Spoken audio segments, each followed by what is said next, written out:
I was always surprised that it took you this long to do the solo album. I think a lot of people were. Your voice is certainly one of the most unique, standout voices in rock. I And like this guy. Yes. do you disagree? It's hard to put any kind of perspective on it. I mean, it's not just a good voice, it's a unique voice. It's different. It's when you hear that voice, you know that that's Lou Graham's voice. And this within a band that has sort of a faceless image, as do many very successful bands like Foreigner.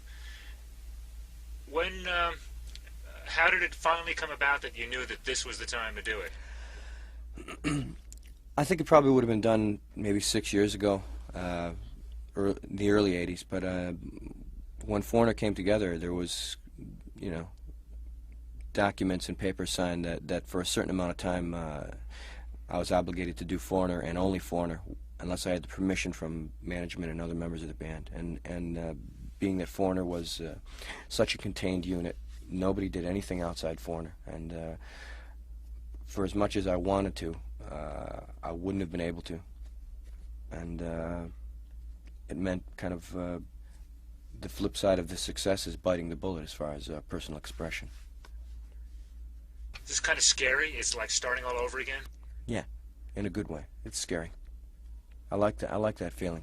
I thought, for whatever the notoriety and the success and the monetary security or whatever, I think my best times in music was the struggle I had in Black Sheep.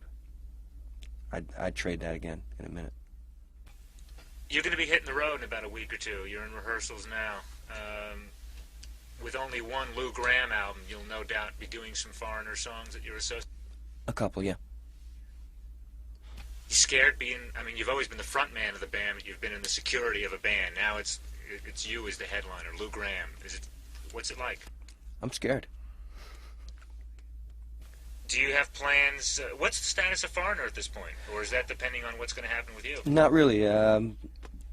There's been a lot of controversy and rumors, and most of them are true. But at this point, we stand with basic tracks for the next Foreigner album recorded.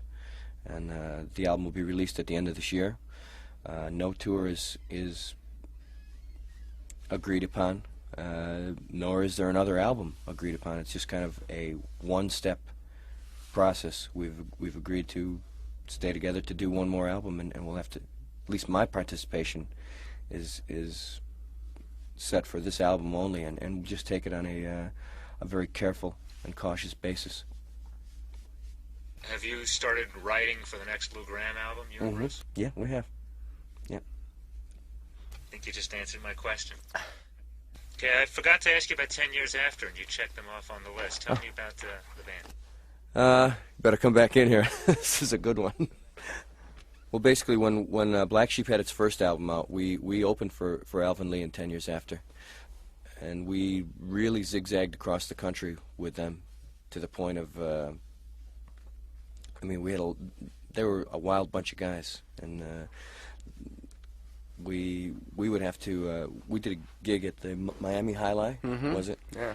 And then Chicago the next day. Chicago was it was 2 days. Well, it was one day. It One was day a drive. It was yeah. a drive. And we left the night of the show and drove to Chicago just in time to take the stage for the next show.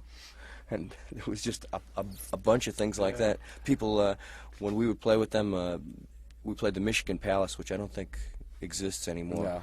But it's this huge place that's not open, but it's a lot of tiers up, and I just remember people throwing spaghetti. I mean, when they would go off stage, they would want them to come back so much they would pelt the stage with food until they would come back and play cans and everything Going else. Home. Or it was just it was crazy. So that was kind of our baptism of fire on that band, because a lot of those places didn't want to hear or know about anything but Alvin Lee and 10 years after. So when we took the stage with an album that had minimum amount of sales in a band that they hadn't heard of, we really had to prove ourselves. We were up against incredible odds just to finish our show. And they were great with us 10 years after. Yeah, I mean, they cut us a lot of slack and made it easy for us, as opposed to a few other bands that we worked with around the time who did everything they could to do the other. So. I feel like asking you to name names, but I won't. No, let's not. One more thing, because you'd mentioned doing the same thing, opening with Procol Harum. Anything you could tell me about their show, or just seeing them? Did it inspire you at all? Did you learn anything from them? Yeah, I thought Gary Brooker is a great vocalist, and other than that, they were pretty sleepy. I mean, I enjoyed their albums, but live, they were nothing to watch. I thought they were a great band, but I wouldn't say that they had a great entertainment value. What year was that? 72, 71, 72. Yeah, maybe 72. We did like an isolated show or two with them, then we did one or two with Aerosmith, then we did Ted Nugent a little bit, Argent, Todd Rundgren, Susie Quattro, Sons of Champlin, and on and on. And on and on. Thanks a lot, guys. Sure. Thank you.